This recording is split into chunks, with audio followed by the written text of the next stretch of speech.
Hello my friends. It is joyous to be with you. Thank you for joining me. I'm always thrilled to be with you. Comments will appear here. They haven't been appearing in recent weeks, so if you're just joining us, please keep commenting because it looks like it might be able to work today. I've just had a little Facebook notice, so I shall look on my pad at the same time and really hope that this works for us. Tell me how you are. It's wonderful to be with you. Wendy's here. Wonderful, wonderful. It's working. I'm so pleased. Wendy, it's lovely to see you, my darling. Congratulations on everything, all that hard work. Hello. You have said it has worked. It's really odd because I always want to be polite and say hello back, but if I can't see you, I feel very alone and I think, where are my friends? Come back. But also it is lovely to have you. Thank you always for your support. If you can hear a very peculiar noise in the background, the washer is on because the dog. I will tell you about what's happened with the dog, gorgeous as she is, but that was meant to be finished a while ago. I'm sorry if the noise is getting on your nerves, forgive me. There are many people in this world who live silently heroic lives, and if you're listening, I want you to hear this carefully. They keep going, they keep trying, they've got difficult things to manage, their health isn't good, they've lacked the finances they deserve, they're trying to look after people who are unwell themselves, whilst their health is very challenged. And yet, and here's the point, and yet, oh, you can't hear it, you see, that's heroic kindness, Wendy. I can, believe me. But the business of quiet, heroic efforts is that you still try and contribute, you still try and sing your song, you still try and let your light shine, you still try and do something with the energy and the health that you have. And to me, that is utterly wonderful. So wherever you are and whatever you're doing, and especially to people who've just graduated, I send you all my commendation and joy and admiration. I shall look forward to hearing you in your next stage. So if you're just joining us, please say hello. It's always wonderful to be with you. This week, I rejoice that I can see your comments. I've got lots to tell you. The washer is on because the puppy gets so filthy that I put her in a baby bath in the bath, if that makes sense. I need some help with how to keep her. I just don't know what to do because she is a filth magnet, as well as a joy. But I might get her one of those little romper suit things in a couple of weeks because her undercarriage is just like a mudslide. Anyway, she gets so excited by the end of getting washed, she then zooms. So yesterday I washed her on my own, which was quite a phenomenal job, which obviously takes quite a few towels, and then she got the zooms of utter joy, and it's on like a crazy fool. And then she went in the bed. So she was soaking wet with a bit of mud, and I cannot tell you the state of that bed because she was sort of wanting to be near where her daddy had been, I think. So anyway, that's why the washer's on, because we have to turn the bedding round quickly. But it's wonderful to be with you. I've got 19% battery, so we may have to move or I may have to charge us up. So sorry about that. Been a busy morning. I've got some lovely things to tell you. I'm going to tell you a story. I hope you like that.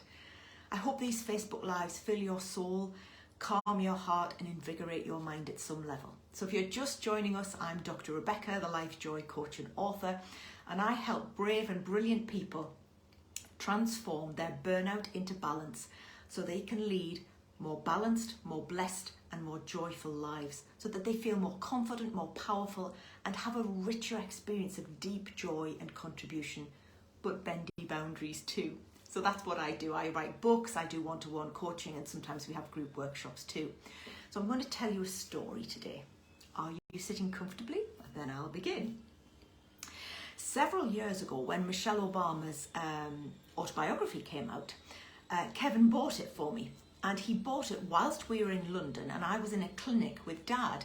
And Kev was there wasn't much room, so Kev, bless him, went for a walk, left us in the clinic. And Dad was having some very brutal treatment, and I was sort of milling around trying to hold his coat or help a bit, or generally, I hope, be useful. But Kev went out and he went to Waterstones and used his Christmas book tokens and bought me Michelle Obama's book. And I came back and I remember being in the hotel with it, and it was quite monumental. And he said, that will come, there'll be a time when you've got the energy to read it. Anyway, it took me about a year to read it. It was a wonderful book and I loved it. But one of the things that she said in that book, which is so seminal for all of us today, was that she said, the thing you own is your own story. Now, that was really a revelation for me, and I try and look to learn from all things and all people. But looking to own your own story was not something I was familiar with, because my story wasn't conventional. My story was absolutely, in many respects, dominated by illness, either mine or very poorly parents. And when you don't conform to normal life, it's very difficult, because not fitting in is uncomfortable often. But what I've learned is the people who don't fit in are perhaps the most valuable to us. That's the whole point. So she talked repeatedly in this book and in her promotion of it that by not fitting in, it was fine. And by essentially, I'm just going to plug this in to give us a bit more charge, working very hard, and this was really, really important, was not fitting in for her, but that it was so monumentally important in life. I think I've just put the charger in. Sorry, we're a bit tilted. But by not conforming to her cultural expectations of her peers, but that working hard for excellence and doing the best that she could was the start of her story. But her story came from good parents. There's something very interesting, utterly devoted parents. So quietly, I heard this message over and over again in every interview she did. She said, own your own story, be proud of it, and tell it. And at the same time of reading that book, I was going to lots of business training about being self-employed, how to do this, how to learn how to do it, how to have a good website, all of those things. And in those training sessions, and I really loved it, it was with Mint Business Club, people would introduce themselves and they'd say, hello, I'm so-and-so and I run this business and we do this. And then often they'd say, I used to be a teacher, I used to be a social worker, I've always loved doing this, I managed to go full time at it. That kind of story, you know, and I've got 4 kids and somehow I've got 3 dogs, and, you know, they would tell us snippets of their life. And I was very accustomed to speaking in public. I wasn't shy. You would think this would be easy for me. It was one of the most difficult things you could ever imagine, because I couldn't say I'd had a previous career. I had been self-employed by then for about 5 or 6 years, but I'd also, you know, I was still dealing with treatment every year. I was still taking Dad for treatment. You know, it was a complicated life. I didn't have any children. I didn't have any dogs. I hadn't had normal career. I hadn't had normal hobbies. You know, I had very little to say, I felt. And the worse it got, they'd go around the room and I would be, my neck was getting redder and redder as they got nearer and nearer to me. And then suddenly I heard somebody say, well, I'm doing this because I haven't been very well. And suddenly I thought, oh, there's somebody else like me. I'm not alone. Now, that person had had a long stint of normal life and some illness had hit them later on. So they had had normal things about which to talk, of which I hadn't. I mean, how do you say it took me millions of years to get my first degree? How do you say it took me, you know, how many years to get 1 A-level at a time and I went to school for 2 hours a week? You know, it's an odd thing to say in the well world. But you see, there's the point. When you've been stretched, you need to tell the well world those tales, A, to help them and build that awareness, there's the sentence, but also to protect them from being stretched. Sometimes you only need to hear something once to save your health, and then you don't make the same mistakes or you don't have the same misfortune. So there's a role of education as well. So they would get to me and I would do it, and I would do it quite quickly, and I'd just say, hello, I'm Rebecca and I'm from Sunderland, and you know, and I work with what, you know, I'd have 2 or 3 sentences. And I got bolder and bolder each time I did it, because I thought, actually, that person who'd said that they had been unwell, they had scrabbled something together that was very beautiful in difficult circumstances. And because of their example, I felt empowered. So it was that Michelle Obama story. Oh, Liv, Liv, Liv. Lovely. My girls are with me. It's lovely to see you. I'm talking about your story, Liv, and how we think about that. In Michelle Obama's book, she talks all the time about her backstory, her becoming. I'm here. I love that sentence. I'm here. Best one ever. I hope you're all right, darling. It's nearly Easter holidays.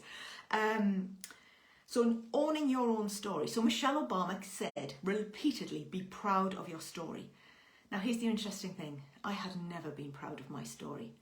I wasn't ashamed of it, and I'd done huge amounts of promotion and education and talks for people with ME, and you know, I was very much, we've got to do something about this. It's the nobody does anything for us. We're desperately treated. There's no research hardly. You know, I really put a good case for us. These people, our health is ruined. Our lives are much debilitated.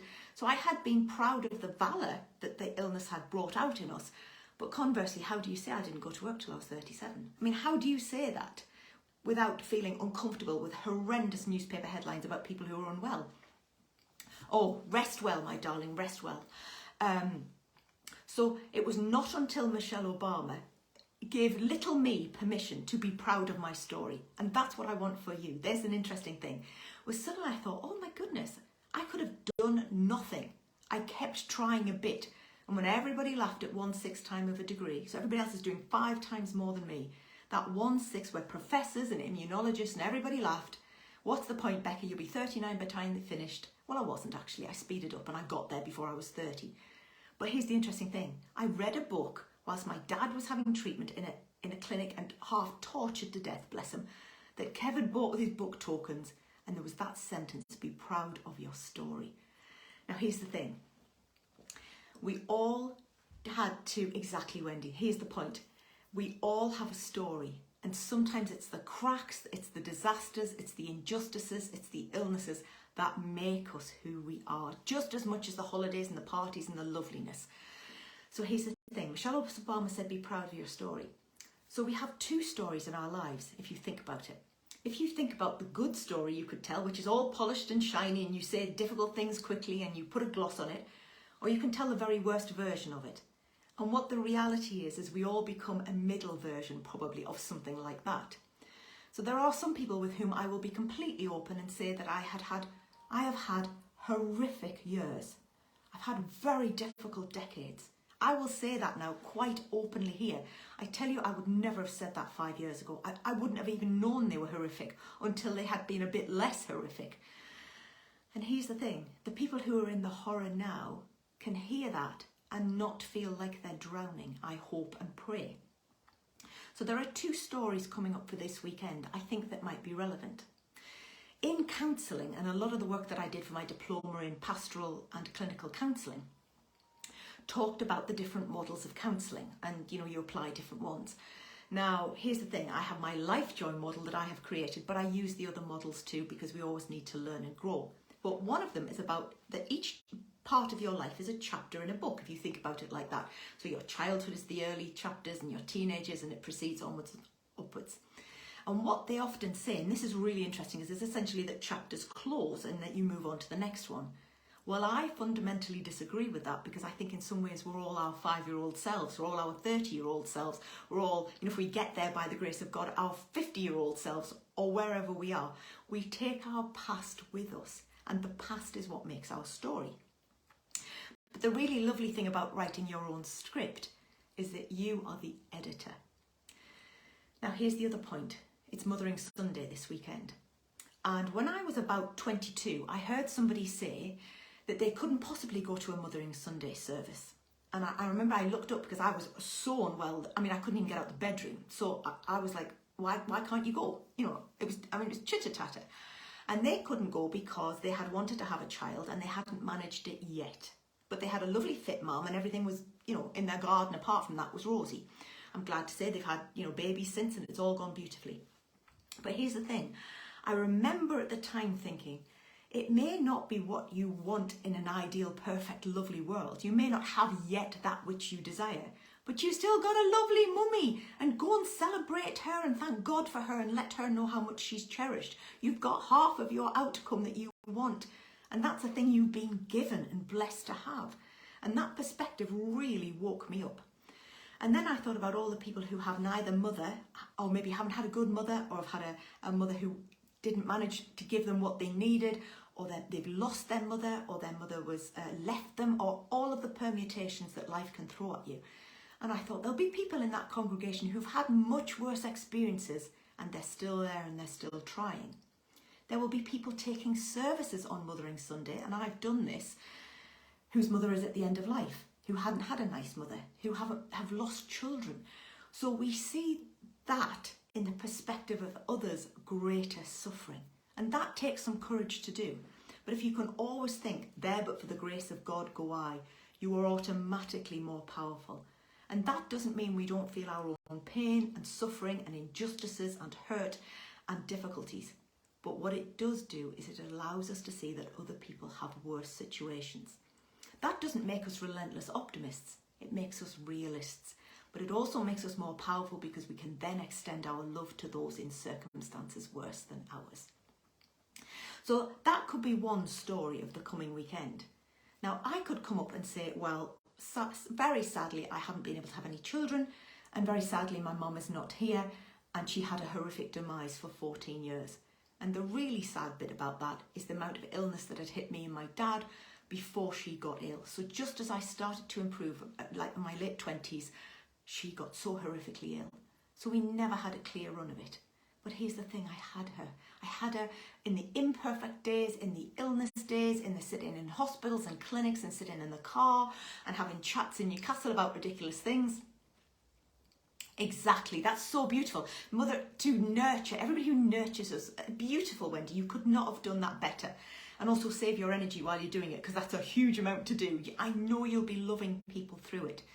And here's the other point. So I could tell that story, all of which is true. Or I could choose to tell the story, and more importantly, probably for my own mental well-being, is say the reality of the hope within it is that thank God she was mine.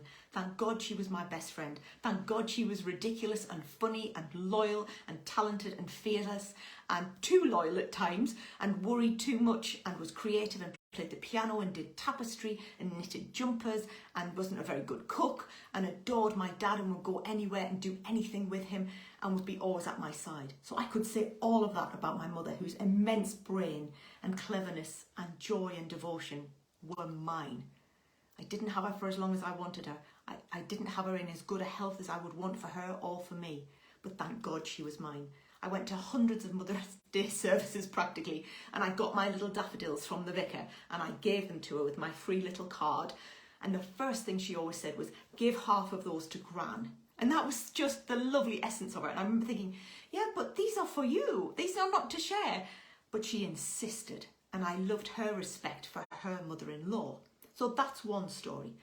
And the other story is, well, I could go and I've taken services where I've watched lots of lovely children run up to their parents and their nurturers and give them those daffs or their plant or their bookmark or whatever we do. And I then suddenly thought, well, maybe this is for me to manage and somehow just get through, but also know that there will be people who would swap with me 1,000 times over. So that helps me discern those two stories. It could be a really, really sad one, which is true, or a really, really hopeful one, which is true, both of which merge to being part of my story and in some ways the foundations for our life joy. Remember, life joy stands for our love, our integrity, our fortitude, and perhaps fortitude is the foundation of it all. For our energy, looking after our minds and our bodies and our souls, for our joy, for the order and offering in our life, and for you, the light that shines eminently from you. So they're about the stories that we tell ourselves and other people. Now, how many times when somebody asks you, how are you? You just say, fine, thank you, fine. You know, that's very noble. How many times do you tell the absolute truth and people are uncomfortable with that? And how many times, one of the great tricks I always do when my heart has been broken is I say, how are you? How are you? And then the really wonderful people in my life will say, no, no, no, no, how are you? And then the really, really wonderful people will say, but how are you really? Lisa, Lisa, Lisa, we're talking about Mothering Sunday and the joy of it. Please give the Queen Norma our great love, the great woman who nurtures us all and sets such an example. It's lovely to see you, darling. If you're just joining us, please say hello. Please, if you're replaying, please join us. I've just missed you so much, Lisa. I've hardly seen you. So remember the stories we tell ourselves. And also remember that for me, Mothering Sunday is about the magnificent women in our lives, the magnificent people who nurture us, and just saying thank you, thank you. Make it bigger than just your own mother, your favourite auntie, your favourite teacher, a woman down the street who's been kind to you, a woman who's on her own, a woman who's ill. The thank God for you, that's all we want to say. One of my great, great pals has a little whiteboard behind her on her Zoom, and she has a different quote in it. And the quote that's in it at the moment that says, the world is so much better because you are in it. Oh, that's the point. So if you're watching this today, remember two things. The world is so much better for having you in it. Remember that. And then you pass that forward and say that to somebody else about the story that you tell them about the effect they've had on your life. All their goodness, all their giving, all their example. Because in many respects we learn from example far more, don't we, than we do from instruction or from words or from retribution. Where we learn most and grow most in this world, I believe, is where we are encouraged, where we are led by wisdom, grace, mercy, and an enthusiasm that you can do well. You can do just a bit better, and who you are is an absolute gift to this world. And that in all of that, in the struggles, in the adversity, in the injustices, in the disappointments and the behaviours, there's a sentence for you, the behaviours, that your goodness matters. It needs protecting. You need wise boundaries around you, and that your light is valuable and precious. And the great women who nurture us know that. You then pass that forward. And that the story that you share is immeasurably valuable. Own your story, treasure it, share it, be proud of it, and being realistic about it too. The next chapter might be just the best yet. You never know. So I've got a couple of things left to tell you. Somehow we've got 40% battery, which is amazing. It's a miracle. I did want to say something about choosing to focus on things, but remember, you can write a new script. Remember that all the time. And that also, remember, the amount of emotion in that story is up to you. So you discern. You discern where you are open. You discern where you are vulnerable. You discern what you share with people. And you then go forward with that knowledge. But remember to go forward with grace for yourself and others, mercy for yourself and others, quiet forgiveness of the things that we've slipped up on in the past, and a gracious spirit and heart. And that sets the example. But when I said perhaps fortitude is the most important thing, is we need to be brave enough also to have some courage to say no thank you, some courage to say that's not acceptable, and some courage to say that quietly you and I matter. So I hope all of that helps. Now finally, I think it's St. Patrick's Day today, and happy St. Patrick's Day.